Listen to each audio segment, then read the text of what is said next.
Hello, Brett Etheridge here, founder of Dominate the GRE, and I want to talk to you quickly and share some insight with you that I had about reading comprehension on the GRE and specifically identifying conclusions.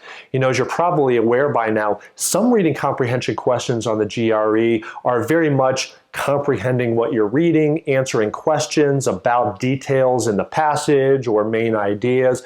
But some passages are a little bit shorter in nature. They're more about evaluating arguments, figuring out what would strengthen or weaken the argument, maybe identifying the author's assumption, and in some cases, figuring out what the author's conclusion is. And that's what I wanted to talk to you because I was working with a student actually earlier this week, tutoring her, and she was really having trouble figuring out what the author's conclusion was. Now, the question that we were looking at actually asked her to find the author's assumption based on the conclusion that was drawn, and she was really having a tough time figuring out, well, what is the author's conclusion? And it's almost like saying, what's the author's main point, right? And that's something that more broadly will help you with reading comprehension passages. How do you figure that out? How do you point to kind of the sentence in the passage that enables you to do that? And I had this insight. I wanted her to grasp and really understand how to isolate what that conclusion is or what the main idea or the main point of the author was. And I wanted to share it with you. You know, sometimes it's easy, right? If you're looking at a passage and maybe an argument-based passage that says something like, therefore, these are tip-off words, locator words that clearly are going to introduce the main idea or the conclusion that the author is trying to make, right? Therefore, right, I'm about to tell you what I think or what I believe. So, because of all of this stuff, we can logically conclude such and such. But sometimes those locator words aren't there. So how do you figure out what that conclusion actually is? And here's the kind of the insight for you. You want to ask yourself this question, and it is, what question or what would I say in response if somebody came up to me out of the blue on the street and just told me X, told me this, told me, like, you're isolating a sentence and you're saying, okay, there's a sentence here. Is that the conclusion or is that just a premise? Is that the author's main idea? And if I came up to you on the street and I just said it to you, how would you respond?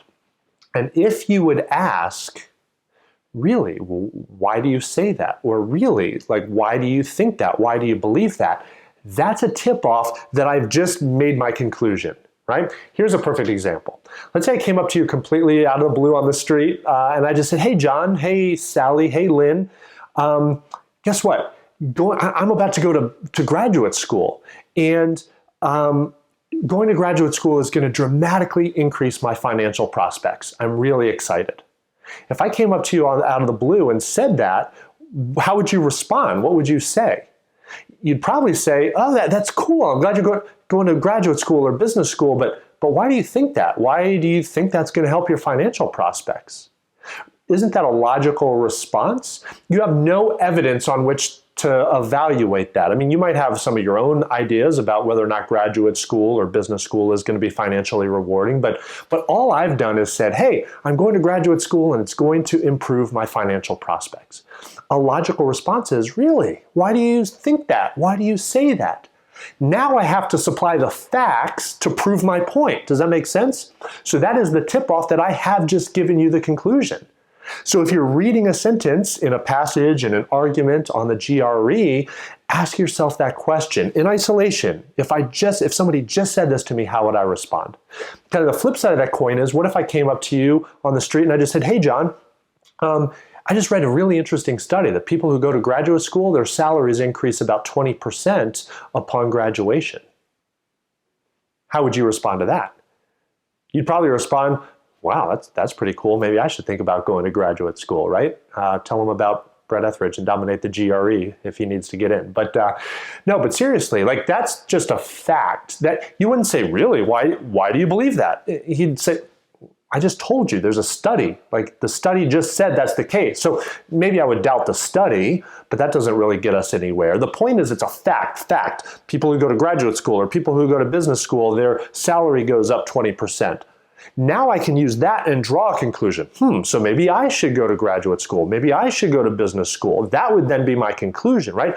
But that's a fact because it wouldn't elicit a, really, why do you say that response? It would elicit more of a, that's interesting, or, oh, thanks for telling me, or, okay, cool. Like, it doesn't ask you, it doesn't prompt you to wonder why the person thinks that or believes that, right? So I hope this makes sense to you. It was really, really empowering for the student I was working with. It was like this breakthrough, and now she's like a master at identifying conclusions and main ideas, and hopefully this helps you as well. For other aspects of reading comprehension, including how to evaluate arguments, how to find assumptions, how to draw inferences that maybe aren't stated in the passage, all of that's covered in my full GRE verbal course. You can head over to dominatethe.gre.com, visit our blog for additional tips and insights as well. Sign up for one of our courses. But for now, hopefully this has been incredibly empowering to you. Hopefully it puts you in a much better position to get right answers on certain types of reading comprehension questions so that you can go out and dominate the GRE.